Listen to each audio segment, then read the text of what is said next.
Kwa naangalia clip moja, mtu akamwambia mdada, kupatia zawadi ya dunia yote.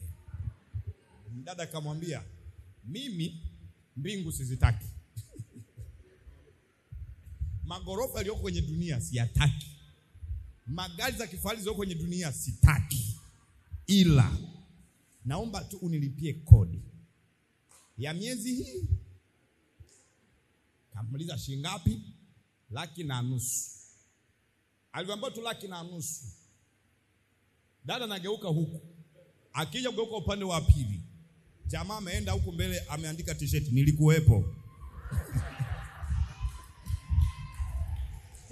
Sasa wewe angalia ni watu wangapi walikuwepo. Sio masiala. Ni clip inachekesha, lakini ukija kwenye uhalisia wa maisha, waongo wanaonyeshaga wako tayari kukabiliana na chochote kinachokuhusu.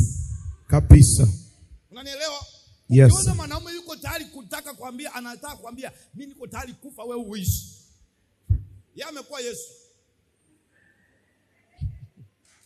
Yesu mwenyewe alitaka kumshinda. Wewe nani? Yesu aliangalia akaona wewe jinsi ndio naenda kutezeka hivi. Akamwambia Mungu, naomba kikombe kiniepuke. Mungu akasema subutu yako, hakuna kikombe kinakuepuka hapa. Nyamaza hivyo hivyo unaenda. Unanielewa vizuri? Sasa ndio wale watu wanakuambia niko tayari kwa lolote kwa ajili yako. Fukuza huyo ndugu. Yuko tayari kwa ajili yako. Mtu ambaye yuko tayari kwa lolote, kwa chochote kwa ajili yako ni Mungu pekee. Biblia inasema halali wala asili. Yes, yetu.